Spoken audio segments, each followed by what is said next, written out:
Ceci est un livre audio autogénéré par Google. Collection des hauts et des bas. Dirigé par Pascal Lardelier. Professeur à l'Université de Bourgogne. plardel@u-bourgogne.fr. Titre déjà paru, ou à paraître prochainement. Michel Moati et Sarah Finger, l'effet média. Pour une sociologie critique de l'information. Serge Chaumier, l'inculture pour tous. La nouvelle utopie des politiques culturelles. Arnaud Sabatier, critique de la rationalité administrative. Pour une pensée de l'accueil. Claude Javot, 3 éloges intempestifs. Daniel Moati, le débat confisqué. L'école, entre pédagogues et républicains. Remerciements. À Nathalie Boutard d'abord, qui tente, non sans résistance, d'administrer avec poésie et soin. À Jean-Yves Mondon, pour son amitié philosophique et la générosité accueillante de son écriture. À Jace, qui montre, si besoin est encore, que l'humour convient à la philosophie et la préserve du sérieux. À Robert Fraisse, qui a longtemps pensé aussi la rationalité administrative, mais côté administration. À Stéphanie Buttard, qui a administré au texte quelques corrections, mais avec considération. À Pascal Lardelier, qui a cru très tôt à ce livre et a veillé sur sa croissance. À Maxime, qui m'a expliqué pour l'ailier gauche. À Timothée, qui m'a initié à la GFA. À Valentin, qui chiffre mais avec douceur. Et à Hugo, GPS sensible au lieu. Préface de Robert Fressin. L'ouvrage d'Arnaud Sabatier s'annonce comme une réflexion critique sur l'administration. Cependant, à travers l'invasion de la rationalité administrative qu'il y décèle, il développe de façon bien plus large une critique des sociétés d'aujourd'hui, il conviendrait même de dire rien de moins qu'une critique de la civilisation. Par rationalité administrative, l'auteur désigne une subordination extensive de l'administration au calcul, de la gestion aux chiffres et aux résultats. Peut-être y a-t-il chez lui une hantise du chiffre, même si le chiffre en bien des sens est fait pour hanter. Quoi qu'il en soit, ce qu'il dénonce produit des effets vérifiables par tous et avec des conséquences incalculables. La pensée qui se réfugie dans le calcul conduit à former un système clos, qui élimine les différences entre les choses mais aussi entre les hommes et qui, en objectivant par principe la variété des existants, produit leur fatale homogénéisation. Dans sa prétention à tout mesurer et à tout évaluer, l'emprise du chiffre sur l'action collective tend à réduire l'aléa à la nécessité. Elle entraîne une vaste mutation du pouvoir qui se trouve en quelque sorte dépolitisé par cette imposition de la nécessité, et marquée par une normalisation de la puissance d'agir, une inhibition de l'imagination du possible et de ses alternatives. Le propos déborde de loin le champ de l'administration. Selon une belle formule de l'auteur, est atteinte la possibilité même du jeu de sens, d'appel et de renvoi, qui tisse entre les humains ce qu'on peut appeler le monde. À travers l'extension de cette rationalité particulière dans les pratiques collectives, Arnaud Sabatier me semble mettre en évidence un phénomène de portée universelle, l'avènement d'une technicisation de la représentation du monde. Et partant, celui d'une technicisation des rapports humains, voire de la réalité même du monde qui, mondialisé, devient une image globale simplifiée pour nos contemporains. Le monde, ce ne serait plus autre chose que l'ensemble de ce qui est toujours déjà maîtrisé. Non que l'auteur condamne ici la technique, est en cause son usage extensif et indu pour mettre en scène les problèmes humains. L'auteur relève dans la vie quotidienne et collective de nombreux aspects de cette évolution, et au premier chef, un individualisme croissant qui pourrait bien avoir partie liée avec le besoin d'expansion de la rationalisation chiffrée, non seulement dans la production des choses par les entreprises mais aussi dans celle des hommes. Comme si la cause la plus vaste de la tendance qu'il mentionne était le souci général de minimiser le rapport coût-bénéfice dans tous les domaines, y compris dans les services publics, dont on attendrait une assomption sans œillère de la vie collective, en tant que sens unique à donner à la vie. À ce mouvement d'apparence irrésistible, Arnaud Sabatier oppose ce qui pourrait rendre place à la contingence, faire ressurgir les jeux de sens entre les hommes et reconduire à la liberté. La disposition à l'accueil, y compris l'accueil de l'avenir qui est à la fois laisser être et faire advenir. La pensée de l'existence non plus comme programme mais comme exercice.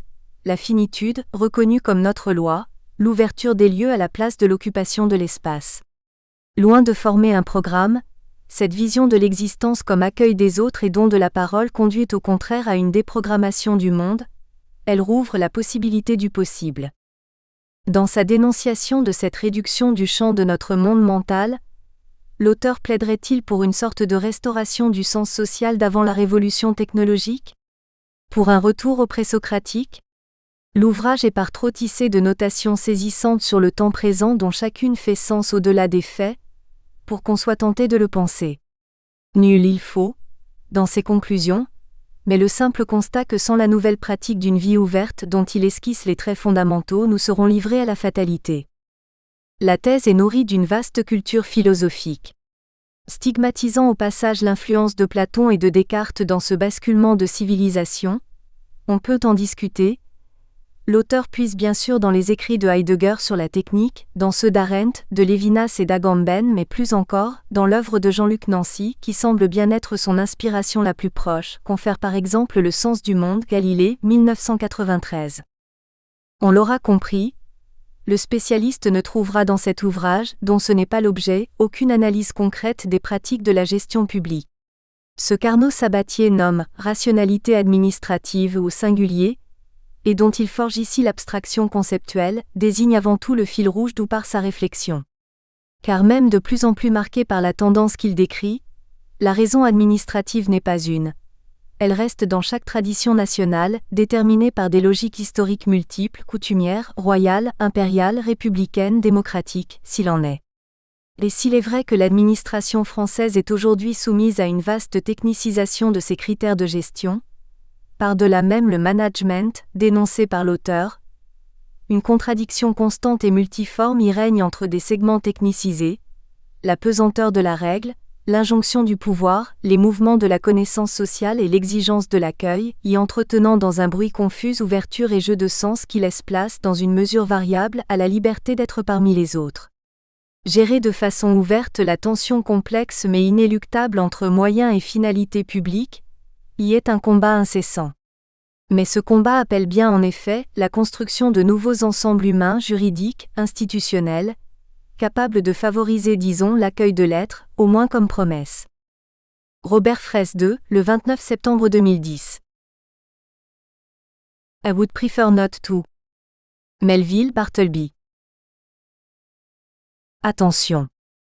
Caillou courant qui va sur la route. Concassant concassé.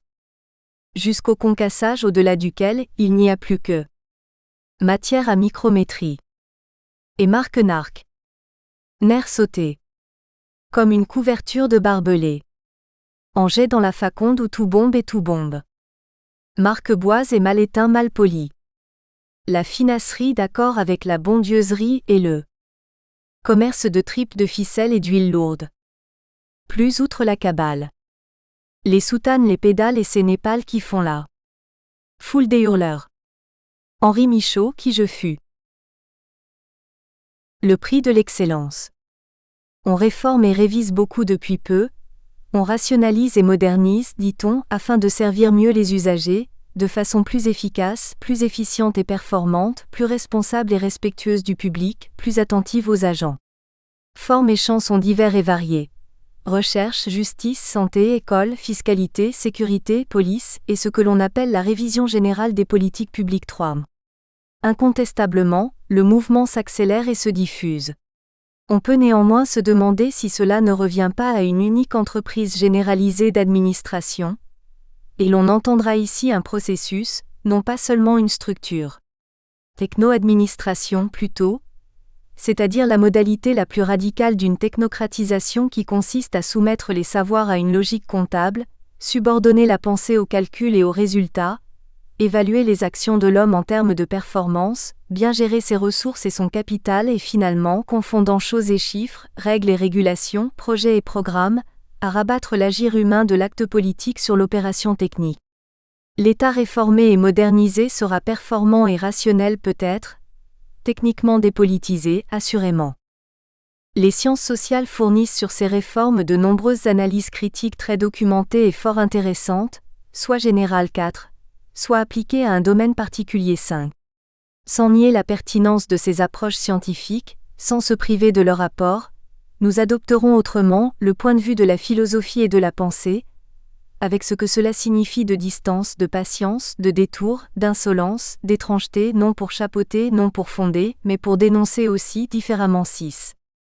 Cette administration est une tendance lourde, somme toute assez prévisible, en un sens déjà ancienne, parfois dénoncée, mais le plus souvent assumée, affichée, voire revendiquée, car en se modernisant, le processus a gagné en intelligence et en force de persuasion, en attractivité dit-on.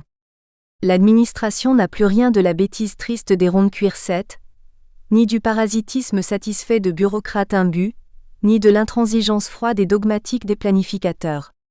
Elle s'autodéfinit même souvent comme une rupture sans complexe par rapport à ce passé dépassé et cette lointaine ascendance honteuse. La défense ou la promotion des nouvelles réformes s'articule toujours à une condamnation arrogante du caractère rétrograde, usé, inadapté des méthodes anciennes, comme s'il fallait pour être moderne, être amnésique aussi, ingrat et inconséquent. Osons la modernité. Ayons l'audace d'être jeunes et joyeux, innovants, libres et savants. Et pas seulement pour progresser mais pour atteindre encore à l'excellence, ça n'a pas de prix. On ne se moque plus de l'administration, elle ne fait plus peur. D'ailleurs, n'est-elle pas animée par ce profond souffle humaniste qui inspire la modernité, ce beau souci d'un monde plus juste pour une humanité plus libre, vantée et vendue par la technoscience ? Descartes, on s'en souvient, appelait de ses vœux la constitution d'une philosophie pratique qui saurait nous rendre comme maîtres et possesseurs de la nature, 8, selon la formule rebattue. Il faut revenir au texte.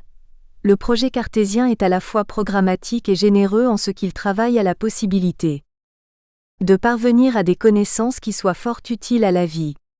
Ce qui n'est pas seulement à désirer pour l'invention d'une infinité d'artifices, qui ferait qu'on jouirait sans aucune peine, des fruits de la terre et de toutes les commodités qui s'y trouvent, mais aussi principalement pour la conservation de la santé. Connaître, pour bien maîtriser le monde et mieux servir l'homme encore soumis à la mauvaise fortune, maladie ou intempérie. L'appel cartésien a été entendu. Tant s'en faut. On pourrait retracer l'histoire optimiste de cet humanisme technophile, pour constater une foi indéfectible dans le progrès et peu sensible aux échecs avérés. Et si aujourd'hui des voix s'élèvent, de plus en plus nombreuses, pour dénoncer les effets pervers, destructeurs et déshumanisants de la technoscience, celle-là concède et reconnaît bien volontiers ses erreurs, pour immédiatement dénoncer un passé qu'elle renie et récuser un stade juvénile, incertain, une étape fâcheuse, heureusement en voie de dépassement. C'est la thèse récurrente selon laquelle nous serions sauvés de la mauvaise et archaïque technique par la bonne et jeune technologie, reposant sur l'hypothèse implicite de l'avènement d'une high technoscience, propre, blanche, humaine, attractive et enfin maîtrisée. La première a sauvé les descendants occidentaux de Descartes des famines et des épidémies, de la mortalité infantile et de la malnutrition, de l'illettrisme et l'insalubrité, mais au prix d'une exploitation de la terre et des hommes qui a pu aller, ici ou là, jusqu'à une mise à sac de la nature et une aliénation de certains. La deuxième saura préserver nos contemporains et les générations futures des effets pervers et coûteux du premier sauvetage, sans revenir sur les acquis. Le format d'un monde sans qualité. La modernisation de l'administration témoigne d'une soumission assumée au pouvoir techno-scientifique, et d'une adoption fascinée de ces puissants outils. On y retrouve cette rhétorique de la modernité. S'accuser d'abord, se renier en dénonçant son passé dépassé, pour mieux légitimer ainsi une mise en œuvre que l'on dira enfin maîtriser, un mea culpa qui vient justifier un droit devant et toujours plus. Mais qui maîtrise qui ? Qui est au service de quoi ? Qu'est-ce qu'administrer ? Pourquoi administrer ? Qu'est-ce qu'un monde administré, et que devient alors l'humanité ? Ces questions ont une proximité toute quotidienne mais des conséquences fort lointaines, et les enjeux sont tels que la philosophie se doit d'éprouver ses ressources et d'entreprendre une critique. Une critique philosophique de la rationalité administrative s'impose. Notre hypothèse est que l'administration du monde n'est pas seulement la méthode d'une politique, une mise en forme, une organisation du monde, plus même seulement une mauvaise gestion au service de l'exploitation de la nature, mais bien plus radicalement une démondanéisation neuve du monde, c'est-à-dire la fabrication d'un espace inhabitable qui ne sait plus faire accueil à ce qui fait le monde, à ce qui fait les humains, mais c'est tout un à savoir L'. Événement du sens, son histoire, non pas absurde et incohérente, mais imprévisible et incalculable, plurielle et ouverte, sensible et partagée. L'administration n'a pas renversé un rapport de pouvoir qui l'a relégué au statut d'instrument de gestion. Elle neutralise le pouvoir qu'elle dépolitise. Elle n'est plus justifiée par des fins. Elle nie les finalités qu'elle remplace par des objectifs à atteindre, des items à cocher. Elle noie tout alors dans un jeu sans règles de régulation et de procédures faussement complexes mais réellement insanes. Tout à ses calculs, obsédée par ses chiffres, soumise aux diktats du format, l'administration ne saurait penser. Elle gère non sans virtuosité un monde sans qualité, un immonde tableau de data. On ne devrait donc pas parler d'administration du monde, le complément du nom laissant entendre qu'un monde se maintiendrait là, en lui-même, comme une substance formée, réformée ou transformée, mais d'administration monde. Moins encore que sa forme, mais plus que sa déformation, l'administration est la formule du monde. Privé de fond, le sens se retire, privé de sol, le monde s'étiole. Hommes et femmes, bruyants agitateurs impuissants, renoncent imperceptiblement à leur désir d'humanité. Quand le Minus se prend pour le Magnus. L'étymologie, comme souvent, rend moins idiot, elle devrait rendre ici plus modeste. Le mot administration vient du verbe latin administrar ou plus simplement ministrar qui signifiait prêter son aide à, s'occuper de quelqu'un. Il signifiera d'abord en français fournir quelque chose à quelqu'un, et dans un usage intransitif servir ou exercer une fonction. Les dictionnaires opposent ensuite souvent un sens moderne, gérer, organiser les affaires privées puis publiques. C'est bien là déjà l'indice d'un premier problème. Le glissement du service à la gestion, du soin à l'organisation, qui signifie l'effacement du destinataire en aval, mais peut-être aussi du sujet qui administre en amont. De qui l'administratif prend-il soin? De quoi a-t-il souci? À qui fait-il attention? L'administration doit-elle rendre service et contre quoi? Et qui veut ou pense cette gestion du monde et des hommes? Le latin rappelle, au risque de provoquer quelques nouvelles blessures narcissiques, que l'administratif est d'abord un minus. Comme le magistère est le plus grand, magnus, le ministère est le plus petit, minus. Le premier doit sa supériorité à un savoir qui légitime son pouvoir et autorise sa parole. Comme le médecin docte, l'enseignant, cultivé, ou le juge quand il a instruit une affaire. Le second doit son infériorité d'obéir et servir en exécutant les ordres, appliquant les décisions et réglant les questions formelles. Le premier est savant, en connaissance de cause et dans son champ de responsabilité il décide et ordonne. Le second est efficace et compétent, il assiste et applique. L'opposition sans doute est-elle figée, réductrice et tendancieuse. Bien sûr, il faudrait s'interroger sur la légitimité des instances qui autorisent, le chef, les pairs, les savants, le peuple, leurs représentants. Par ailleurs, les visions duales et manichéennes, pour éclairantes qu'elles soient parfois, sont toujours un paresseux déni de réalité. Le duo Minus et Magnus rappelle ici d'autres couples, que l'on ne saurait défendre et dont la figure emblématique est celle du maître et de l'esclave. L'étymologie enfin n'est pas une science, moins encore une éthique et traiter l'administratif de Minus arriviste donne prise à l'insulte symétrique de magistère arrogant. Cela ne fait pas une critique philosophique de la raison administrative. Examinons la situation. L'administratif, directeur général des services, proviseur de lycée, directeur d'hôpital, régisseur, secrétaire, guichetier, devrait être d'abord, du bas jusqu'en haut de la hiérarchie, serviteur, agent intermédiaire, au service de quelqu'un ou plutôt de quelque chose qui le dépasse, des fins voulues démocratiquement par exemple, ce que l'on appelle aussi une politique, éducative, culturelle, sanitaire, urbaine. Il ne s'agit pas de fantasmer, candide ou nostalgique, sur un illusoire âge d'or, celui qui aurait vu le savoir au pouvoir, mais d'entendre ce que la langue dit d'abord, pour ensuite imaginer et travailler à un autre monde qui verrait l'administration effectivement au service du public et les ministères prenant soin des citoyens, administratifs et ministres exécutant une politique élaborée par les représentants de la volonté générale. Qu'en est-il? Ce n'est pas le cas. Et cela n'est pas tendu à l'abus de pouvoir ou l'inconséquence de certains administratifs, qu'à la généralisation d'une organisation systématique qui se ferme sur elle-même. S'inventant une langue, s'assignant des objectifs internes, élaborant des méthodes pour les atteindre, des outils pour évaluer les résultats, l'administration est un système clos, autotélique, c'est-à-dire n'ayant d'autre fin que de s'auto-alimenter, dans l'absence de tout horizon, dans le silence de toute inquiétude, dans l'ignorance de toute humanité. Voilà ce que signifie le Minus se prend pour le Magnus. L'administration emporte tout, administratif et administré dans un dispositif. On reviendra sur le mot et la chose, fortement structuré, qu'elle voudrait stable, total, parfait, sans dehors, c'est-à-dire calculable, transparent, prévisible, c'est-à-dire aussi soustrait à la possibilité même du politique. Texture et événements. Pour essayer d'y voir clair, on divisera cette critique en plusieurs questions, tâchant chaque fois de proposer une réponse.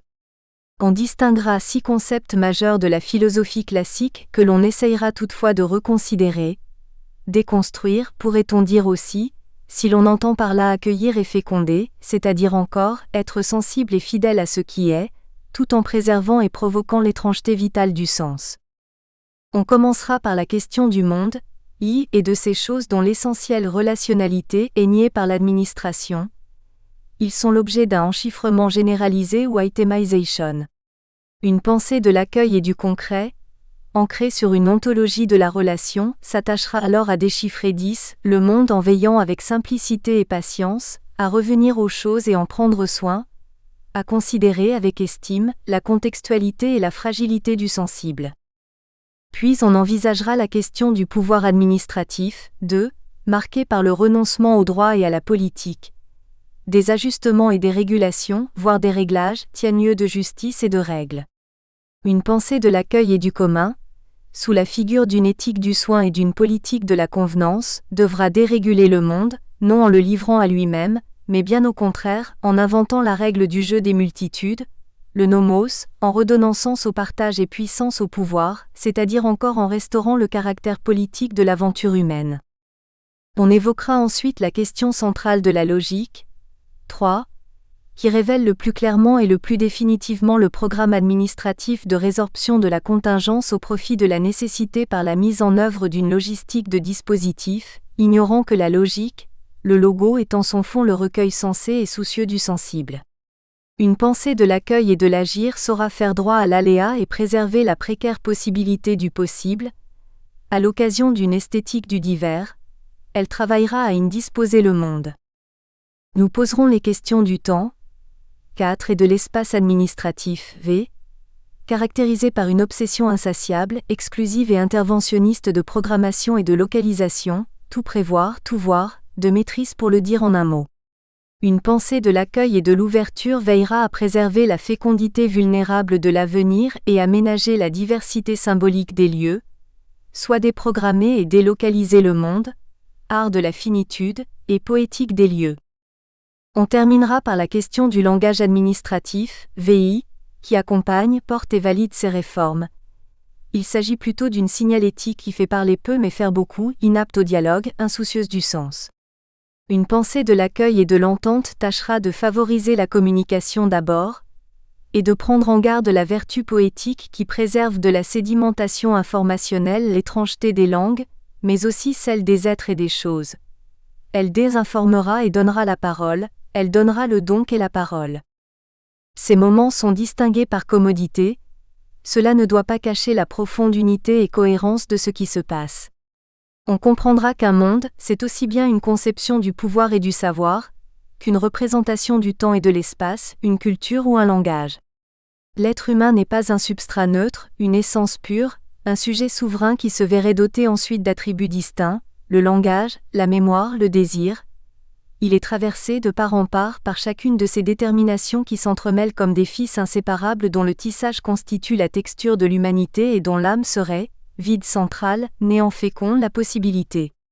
Le monde lui-même n'est pas un terrain initialement vierge, vague, un contenant vide ou un théâtre, silencieux et neutre qui supporterait, absent ou dépité, la succession agitée des drames individuels et collectifs. Il est non la représentation ou le récit, mais l'événement d'une humanité qui y a lieu, il est cet avoir lieu là. Si l'on devait retenir une idée plus synthétique, plus disponible et maîtrisable, administration quand tu nous tiens, pour dire ce qui se passe et se défait, ce que l'administration monde met en péril, on pourrait parler d'une chasse au possible, une traque de la contingence, une volonté de maîtriser l'aléa.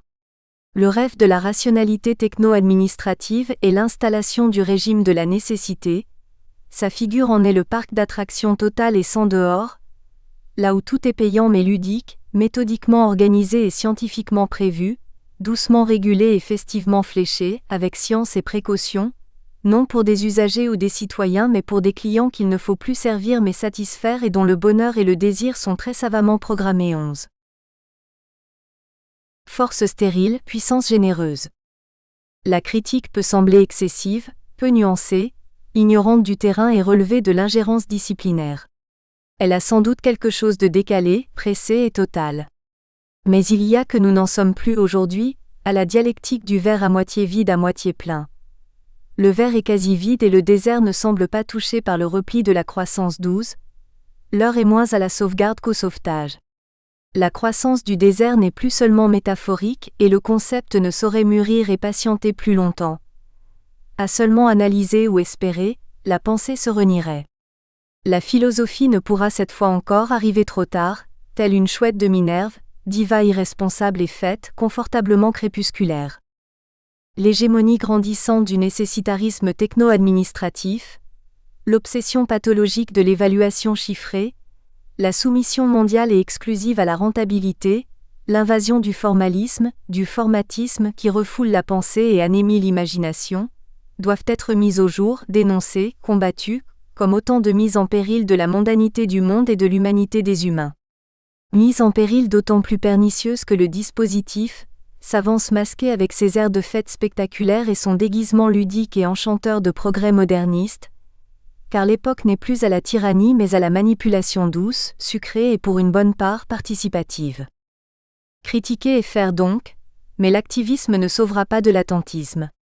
Il faut réagir tout en pensant une action renouvelée. Il n'est plus temps de seulement dénoncer, et s'il n'y a pas lieu de craindre ou d'espérer, il faut chercher de nouvelles armes, pour rappeler le mot de Gilles Deleuze 13. Non sans paradoxe, on cherchera cette arme, sans en exclure d'autres plus traditionnelles, dans le soin et l'attention portés aux choses et aux mots. Tout en démontant les mécanismes à l'œuvre, on tâchera de deviner en creux ce qui se retire et se tait, ce que l'on résorbe et exténue, ce qui se fige et se dédie pour dégager les éléments d'une pensée agissante de l'accueil. On pourra trouver inconséquent de juxtaposer un diagnostic radical, un pronostic noir et un traitement apparemment naïf et simpliste. Appelé à prendre soin des choses, à partager le monde et ne pas en disposer, faire l'éloge de la lenteur et des petits coins, ou faire droit à l'imagination et donner la parole au poète, cela peut paraître, il est vrai, un peu fleur bleue et totalement irresponsable en ces temps de crise profonde qui ordonneraient plutôt des réactions urgentes et audacieuses. À bien y regarder pourtant, et à s'essayer à ces exercices de vie attentionnés, on constatera, si l'on veut bien ne pas confondre la violence de la force et la générosité de la puissance 14, la linéarité de l'opératoire et la réticularité de l'agir, que le simple et le proche ont des vertus révolutionnaires, heuristiques et thérapeutiques insoupçonnées. 1. Le monde administratif, ou l'ITEMISATION. Où l'on montrera que l'administration n'est pas seulement une mise en forme ou une gestion mais aussi une démondanéisation. Le monde est spolié de ce qui le fait monde, les choses, leurs manques et leurs excès, leur entrelacs, leur dramaturgie pour n'être plus qu'une formule abstraite, un référentiel d'items disqualifié. Où l'on invitera alors à déchiffrer le monde, non en promouvant l'ignorance ou l'irrationnel, mais en faisant bon accueil aux sensibles concrets, en prenant soin des choses en leur texte et contexte partagés. Si j'ai choisi de parler de la coccinelle, c'est par dégoût des idées. Francis Ponge, Le parti pris des choses. Les choses et l'origine du monde. Le monde, les choses et la valise vide devant la porte. La première question qui semble se poser est celle du champ d'exercice de l'administration. Qu'est-ce que l'administration administre? Quel est son objet? Quels sont ses objets? Car il s'agit bien d'abord de cela, des objets et des objectifs. Mais il faut remonter en amont encore pour comprendre l'administration, et distinguer les choses et les objets. On peut la définir comme un processus de remplacement de celle-là par ceci, un processus d'objectivation. La question devient alors, qu'est-ce qu'une chose? Et qu'est-ce que l'administration fait aux choses en les transformant en objets? L'administration est assimilable à une opération d'objectivation ou de déréalisation qui consiste à remplacer des choses par des objets, et le monde par des référentiels. Déréalisation donc parce que les choses, rei, dit le latin, sont la trame du réel, sa matière, son élément plus que ses éléments. Les choses, les exemples sont infinis. Un quartier, une chaussure gauche, une institution, un plat traditionnel, une habitude locale, une œuvre littéraire, une valise vide, mais aussi en un sens, un être humain dans son épaisseur psychosociale et sa complexité intersubjective, un peuple dans sa densité historique, ne sont pas seulement disposées dans le monde, elles sont faites de monde comme elles font le monde. Le mot « chose », qu'il faudrait toujours écrire au pluriel et sans majuscule, dit d'abord que l'on devrait éviter de parler d'extériorité et de totalité du monde, éviter aussi de parler d'unité ou d'identité des êtres. Il n'y a pas de dehors, nulle transcendance, pas de totalisation possible, il n'y a pas non plus de substance autonome, d'origine ultime, nulle absolue. Les choses sont d'ici, elles sont du monde, elles sont mondaines ou en monde, faudrait-il pouvoir dire. Elles sont livrées par les traditions, riches d'innombrables harmoniques, fortes de potentialités, inscrites dans des ramifications complexes. Aucune chose n'est jamais seule. Irréductibles au strict périmètre de leur apparence, les choses sont toujours plurielles, toujours en lien, toujours en marche, elles sont manque et appel, elles sont renvoi et complément. Cette chaussure gauche ne contient pas la droite, certes, mais elle l'appelle, fût-ce sur le mode du manque. Ces valises vides devant la porte sont la présence dans cet appartement parisien de vacances à venir, présence et futur qui se mêlent aux souvenirs des séjours passés. Disons, pour risquer une formule à reprendre, que le monde est l'aménagement matériel et symbolique des choses, les choses en sont les éléments que l'on distingue par commodité. Toujours singulières, jamais isolées, incalculables et irremplaçables, les choses constituent le texte de l'histoire et le tissu du monde, elles sont le monde lui-même qui n'existe pas au-delà d'elles, pas en deçà non plus. Un monde sans choses n'est pas un monde. Car le monde n'est pas un classeur vide dans lequel on viendrait ranger des dossiers. Ce n'est pas même un théâtre qui accueillerait des acteurs, c'est le jeu plus que les acteurs. La somme de leurs regards, de leurs souvenirs, de leurs exclamations sonores ou leurs clins d'œil ambigus. Mais le mot somme ne convient pas non plus, pas plus que l'on ne pourrait dire d'un concerto qu'il est la somme des notes qui le constituent. Il n'y a donc pas grand sens à parler de monde sans chose et de chose sans monde. Dislocation, disruption et lit d'hôpital. Or l'administration ignore tout des choses. Un malade par exemple devient un lit, un élève appartient à une cohorte, un artiste c'est un nombre d'entrées et l'on parle, non de travailleurs ou d'employés mais des équivalents temps plein ou de demi-service. Gommés sont leur histoire et leurs rêves, effacés leur famille et leurs désirs. Le lit d'hôpital lui-même est neutralisé, décosséifié. Il est figé en objet absolu, c'est-à-dire si l'on entend le mot « délié »,« solutus », privé de lien, isolé et déplacé, comme on peut déplacer des populations. Sachant que ces déplacements-là, ces exils ne sont pas des changements mais des privations de place 15.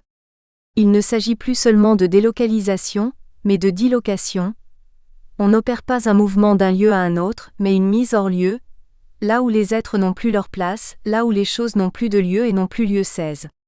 Car un eux n'est pas un espace, c'est le mode d'être relationnel des choses, non un contenant repérable qui inscrit et rapporte à soi, mais une occasion, un événement, une écriture qui rende possible la cohabitation ou l'aventure collective 17.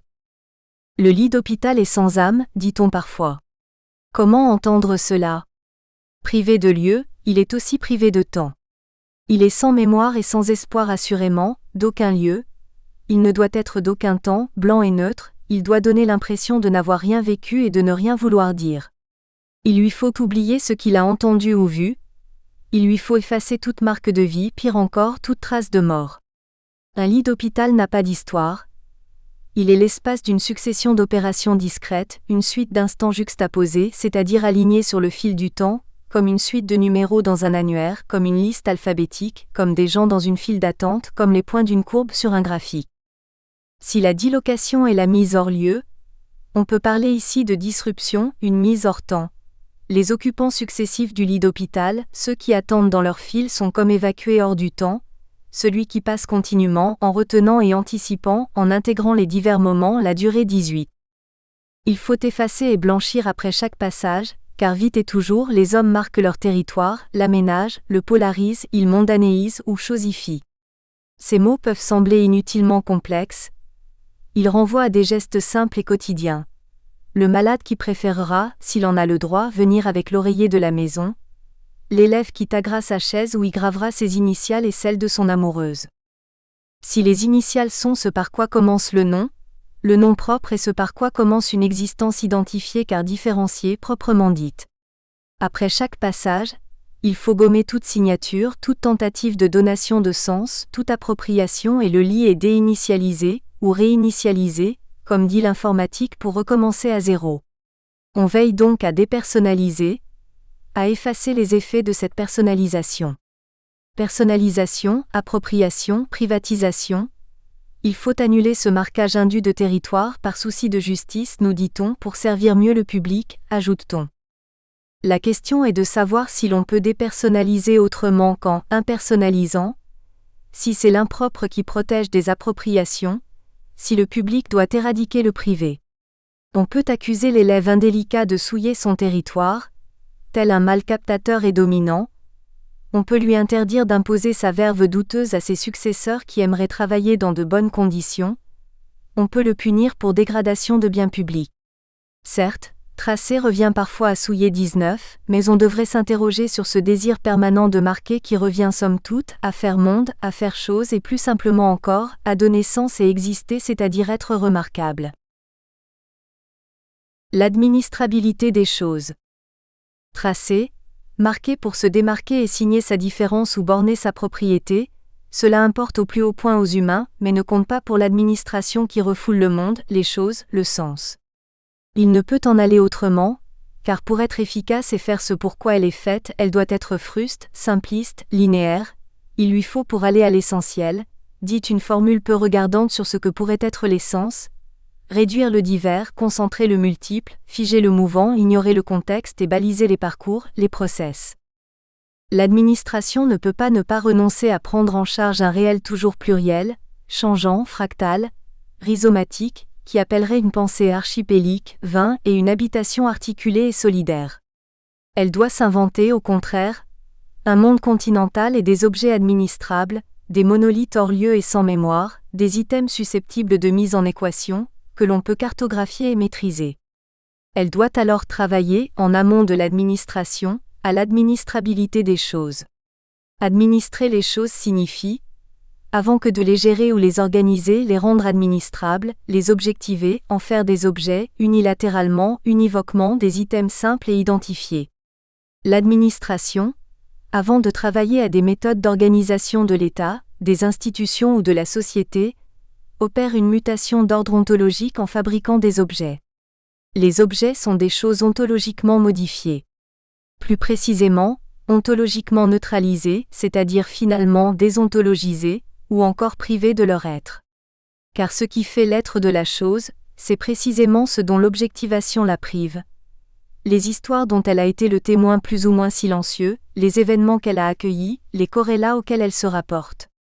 La chose, plus encore que le signe, a la curieuse structure de la trace ou du renvoi.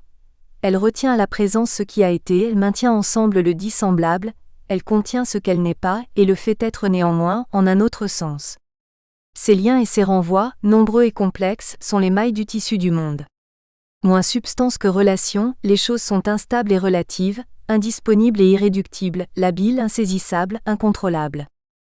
Voilà ce que l'administration ne peut entendre, voilà ce qu'il lui faut changer, voilà ce que le simplisme et la précision des objets doivent annuler. Dans le monde administratif, l'hôpital, même si l'on y soigne encore, n'a plus d'abord cette finalité. Il a des objectifs administratifs et chiffrés qui deviennent prioritaires, ce que c'est qu'un malade 21, ce que signifie la santé, la norme, ce que veut dire guérir sont des questions trop complexes et renvoient à une réalité inchiffrable. L'école, même si l'on y enseigne encore, n'a plus d'abord cette finalité et semble bien plutôt obnubilée par la méthodologie et l'évaluation 22. Le tribunal, même si l'on y juge encore, n'a plus d'abord cette finalité. Empêtré dans le formalisme procédural, il tente à n'être plus qu'une tuyauterie de normes 23. Ses fins et l'univers de sens qu'elle suppose et tisse à la fois, sont remplacés par des objets, des artefacts, des items qui ne valent ou ne s'activent que dans leur référentiel administratif. Voilà ce qui se joue avec l'administration, non pas une gestion bonne ou mauvaise du monde, mais une démondanéisation du monde, une itemization. Le monde est vidé de ce qui le fait monde, les choses sont purifiées de ce qui les fait choses, leurs manques et leurs excès, leurs entrelacs, leurs entre-deux, pour n'être plus que des items anesthésiés, simples objets sans histoire, aisés à compter. Démondanéisation, ou déréalisation car les choses sont la chair du réel, sa densité enchevêtrée, son épaisseur symbolique, son réseau interhumain. Les items n'en sont plus que l'index résiduel, le précipité insane et insipide, neutre, absolu, anonyme. Chiffrage et déqualification. Quantité, qualité et plaques minéralogiques. L'enchiffrement administratif ne se contente pas de gérer, compter ou quantifier. Il déqualifie, ignore les choses et renonce au monde. Mais alors, faut-il cesser de compter, de trier, de classer et craindre les nombres et toute forme d'intelligence ? Bien sûr, penser, parler sont déjà inévitablement des processus d'objectivation, sauf à n'utiliser que des noms propres pour chaque fourchette, chaussette ou grain de sable. Mais dans l'administration monde, l'entreprise d'objectivation est radicalisée. On aplanit, on homogénéise, on numérise. Voilà le cœur du processus, digitaliser, numériser, mettre en nombre ou encore enchiffrer. Et la complexité des nombres ou des numéros, de plus en plus longs, censés représenter les choses, ne doit pas tromper sur leur affligeante pauvreté et leur définitive incapacité à être autre chose que des nombres, sourds et aveugles, sauf à croire, et c'est bien le mot qui convient, tant on est ici proche de comportements superstitieux, qu'au bout du tunnel de l'infini quantitatif, on rencontre la lumière blanche du qualitatif. Telle est la forme administrative du désenchantement du monde, son chiffrage, son enchiffrement. Le chiffrage fait la traque au sens résiduel qui pourrait l'altérer, comme si le sens était le témoin vieilli d'une époque pré-scientifique frappée par la malédiction de l'imprécision et de l'approximation 24. Ce gommage sémantique nous étant vendu comme un progrès éthico-politique vers l'anonymat et la neutralité, qui protégerait, et la parité qui égaliserait. Le chiffre au service de la justice, du respect de l'intimité et de la protection des différences, en quelque sorte. Mais chiffrer ce n'est pas corriger, c'est R25. Le chiffrage, parce qu'il évacue le sens, ne saurait servir ni la vérité, ni la justice, ni la légitimation du pouvoir. À ce titre, et pour dire un mot sur la controverse complexe des statistiques ethniques 26, qui renvoie à la question grave du rapport entre pouvoir et savoir, politique et science, il nous semble que l'on ne devrait pas en interdire l'usage, simplement parce qu'elles n'ont ni fondement ni pertinence. Les concepts d'ethnie, d'ethnicité, d'origine ethnique, comme celui de race, ne sont pas sans nocivité, mais ils sont par ailleurs sans pertinence scientifique. Les sciences, sociales ou humaines, n'ont-elles pas les moyens de dénoncer l'absence de scientificité et le risque idéologique de certains pseudo-concepts ? Faire appel à une tutelle qui interdit et limite des champs de savoir officiels et autorisés, n'est-ce pas un aveu de faiblesse ? Ce qui est certain, c'est que l'on ne saurait partager pour autant l'optimisme illusoire qu'il y a à croire que des pourcentages, des histogrammes et des équations diront plus et mieux ce que l'on sait déjà sur les questions de la discrimination et de l'injustice ethnique 27. L'identité numérique, microscope et matricule. La raison de l'enchiffrement n'est plus un secret pour personne, il s'agit de mieux contrôler pour être plus efficace donc plus rentable. L'efficacité est certaine. Elle est aussi ruineuse. Les chiffres, parce qu'ils sont pauvres en sens, sont facilement manipulables, et au double sens du terme, usage et mésusage. Si les faits sont têtus, les chiffres, eux, à l'inverse d'une présumée neutralité objective, sont dociles et peuvent facilement servir quelque thèse que ce soit 28. Nous espérons que vous avez apprécié cet aperçu. Pour continuer à écouter ce livre audio sur Google Play Livres, utilisez le lien dans la description de la vidéo.